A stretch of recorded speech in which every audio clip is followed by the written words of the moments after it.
Okay, we are now done with the routine part. You've had your whole foundation week here, and now we're ready to move into week number 1 of independent sleeping. And what we're going to be talking about here is getting to the root.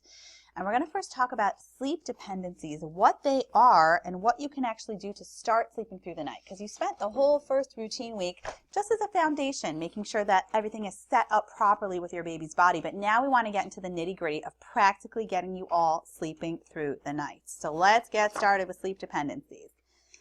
At this point, you've learned so much about the foundation of sleep, right? You've learned about setting the stage for a proper sleep environment and preempting sleep and the right sleep window and rocking your routine, and you've incorporated a lot and gotten a really awesome foundation set up. But what happens now is the next step, okay? Your baby is ready to start actually learning how to sleep now that you've gotten the when in place. Your baby might be on a great routine and everything might be fine and dandy, but it might take you 15 minutes of holding your baby to sleep to put them down. Or your baby still might wake up multiple times throughout the night. So your baby has a dependency still on something or someone. Your baby might need a pacifier replaced all night. Your baby might need to nurse multiple times throughout the night, be held, get a bottle put in his mouth, rock him, hold him, shake him, bounce him. And all of these things I refer to is a sleep dependency, okay? A sleep dependency can portray itself in many ways, like I said. Your baby might continuously need his pacifier. He might wake up multiple times throughout a nap. Whatever it is, you could probably make your own list here. But it's a sleep dependency because it prevents your baby from sleeping well. But it also steals your sleep, right? You are the one who's popping the pacifier back in, feeding your baby, doing the whole song and dance to get your baby to sleep. It's a real issue for everybody involved, right? It's not only an issue for your baby. So we want to make sure we can do whatever we can here to get this sleep dependency figured out, because you're popping the pacifier back in, you're feeding your baby, you're doing everything over and over and over. Now, don't worry, because many parents do fall into this trap of doing anything they can to get their baby to sleep, and I get it, all right? You're tired, and out of pure desperation and exhaustion, you do whatever you can to get your baby to sleep, but it can become a problem for everyone, and that's really why you're here and why you enlisted in this course. And now this is what we're going to get really to problem solving here. But these dependencies happen from the get-go because your baby's crying, so you rock him to sleep. He's still crying, so you nurse him to sleep. You might bring your child into your bed numerous times at night and do whatever you can because you're so tired you just want to get sleep. And I know how tempting this can be to fall into these patterns. It's a quick fix, makes life easy now, but this is where all these sleep dependencies get more and more entrenched, and you suddenly have a baby that is up every hour at night to eat, or a toddler that needs you to lay with them all night, whatever the story is, okay? You have an awesome routine set up, but now we want to get to actually the how, getting consistent, solid hours and hours and hours and hours of night sleep, okay? So, your baby right now at this stage in the game needs to learn how to transition back to sleep. And what's preventing him from having these long naps and awesome night sleep, and it's affecting his qualitative sleep overall, is this sleep dependency. A mother contacted me recently, who I actually ended up helping her, but her baby would only fall asleep when she held him standing up in a non-stationary position. So like holding him and doing lunges, holding him and picking him up and putting him down and moving him all around. She couldn't sit in one spot. And he'd wake up multiple times at night. She'd have to hold him for a half hour, 40 minutes, sometimes longer, put him back down.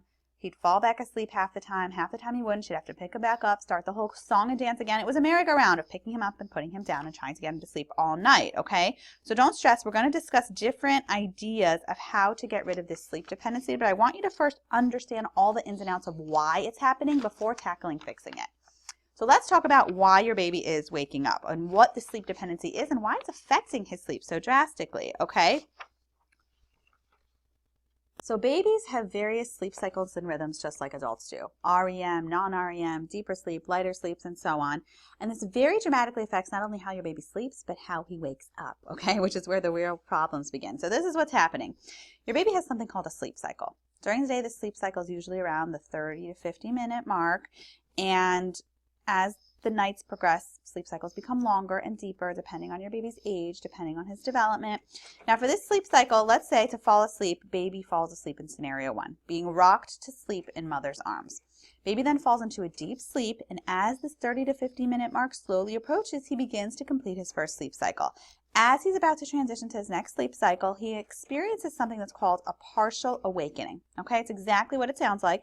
It's when his body becomes partially awake, semi-aware of his surroundings. He basically checks things out, makes sure he's still safe, everything's normal, sees the same cues, and in turn then can transition back to sleep. By the way, you and I do this also. We might fluff up our pillows, rearrange our covers, do something else in our half asleep state. So what's going on here? Why is your baby having such a difficult time transitioning to his next sleep cycle, and why is this partial awakening preventing him from solid sleep? Think about it this way, okay? Baby fell asleep in scenario 1 in mother's arms, and after baby was asleep, mommy put him down into the crib. Now baby has this partial awakening in which is semi-aware of his surroundings, begins checking out his environment, making sure everything's safe, but oh no! Suddenly he realizes he's no longer in mommy's arms. He's in this cold crib by himself. Wait a minute, he says. I want that first scenario back, mommy. Hold me again. I want to be pressed up against your warm body again. I don't want to be in this crib alone. I want to be held so I can fall back asleep. So that's exactly what happens here, okay? So baby is now completely awake. What initially started as a partial awakening turned him to a full-blown awake protesting spell. Baby woke up now and needs you to recreate his original sleep environment in order to fall back asleep. And that's why he wakes up throughout the night, and that's why he can't take long naps. He needs you to constantly help him go back to sleep by recreating his original sleep environment. I'm sure you don't need me to tell you how exhausting and draining that can be. So the goal is to teach your baby to fall asleep in the exact same scenario he's going to be having these partial awakenings in. So that way he can independently transition from sleep cycle to sleep cycle, right? He can fall asleep in one place, complete the sleep cycle, have his partial awakening, and transition back to sleep, all while remaining in the same sleep environment. So now you know what a sleep dependency is, why your baby's waking up in the first place. Let's discuss different ways the sleep dependency might be portraying itself. Okay, just for some examples. Common sleep busters that bust your baby's sleep is the transfer. Okay, many parents make the mistake, put their baby to sleep in one setting, transfer him to another. Like I just talked about, this baby falls asleep in mommy's arms, suddenly is in the stroller or the crib. It can be exhausting for parents, very confusing for babies. It becomes an all-night merry-go-round of getting your baby to sleep in one place and transferring him to where you'd like him, have him wake up, cause you to start the whole song and dance again. So like I said, we're going to talk about soon how to teach him to fall asleep in the same scenario. Okay, a very common sleep buster also here is falling asleep at the breast or the bottle. It's natural for a baby to fall asleep while nursing or while having a bottle, okay? Or while even having a pacifier here, any kind of sucking sensation. But when the baby becomes accustomed to falling asleep this way, this sleep dependency and this association is produced. And it doesn't usually magically self-correct, which is why we're going to talk about how to get rid of it. Rocking, holding to sleep.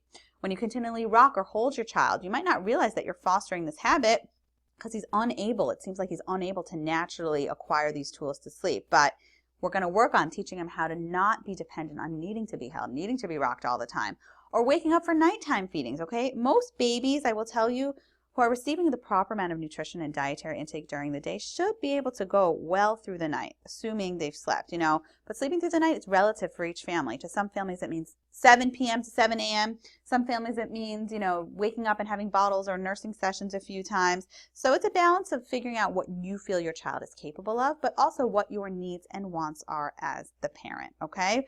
We just want to make sure that we can do whatever we possibly can to help your baby be comfortable, help your baby be confident, make sure that you can get the sleep you need, and do really whatever is best for your baby so that he can respond in the utmost way and sleep the most in the night.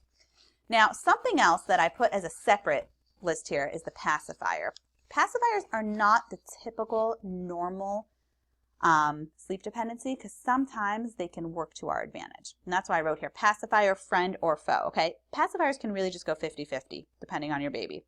People always ask me, do I advocate pacifiers? Am I against them? The question really here is, once you have the pacifier, is it a form of comfort or can it become a full-fledged dependency? And that's why there's a separate topic here for general, because it can really go either way, okay? Sometimes pacifiers can be our best friends for our babies, but sometimes they can be our worst enemies. Some babies are fine to have it initially at bedtime, can independently replace it throughout the night. And if that's the case, great. And you don't mind, great. But other babies need it replaced a few times in the night, and might be every 20 minutes, might be every hour, might be a few times. But the real problem begins when the baby is waking up constantly needing it replaced by you. And in some cases, the pacifier can most definitely be a sleep dependency, especially for younger babies that can't replace it on their own. So pacifiers are fine if you're fine with it and your baby's fine and you don't mind popping it in over and over throughout the night, great. But when you feel like it's a problem and it's becoming a crutch for your baby and your baby's becoming dependent on it and you're waking up many times throughout the night, that's when it becomes a sleep dependency, and that's when it's very possibly not working out.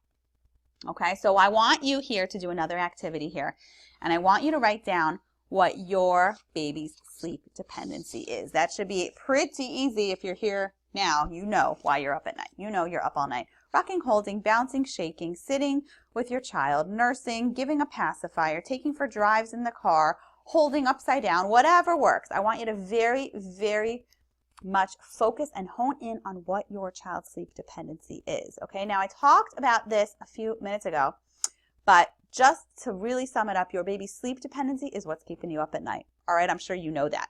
But what we're going to start talking about soon is the methods for how to get rid of that sleep dependency and what we're going to do to fully fledged go forward and get your baby sleeping through the night. I told you a story a few minutes ago when I was talking about a sleep dependency, but this mother really was an all-night merry-go-round, okay? She's doing lunges here. She looks happy in the sunshine, but that's not how this mother felt, okay? Literally up all night doing lunges, up, down, holding baby. She couldn't even sit on one of those bouncy balls because like he knew she was sitting down. She had to be in a standing position all the time, holding him and doing whatever she could to get him to sleep, and finally put him down and start the whole song and dance again, okay? So sleep dependencies are draining on you, draining on your baby because your baby's not getting qualitative sleep. So I want you to really focus and hone in on what that sleep dependency is that you want to get rid of. If there's a few, write a few down, and then we're going to talk soon about how to gently phase away from them.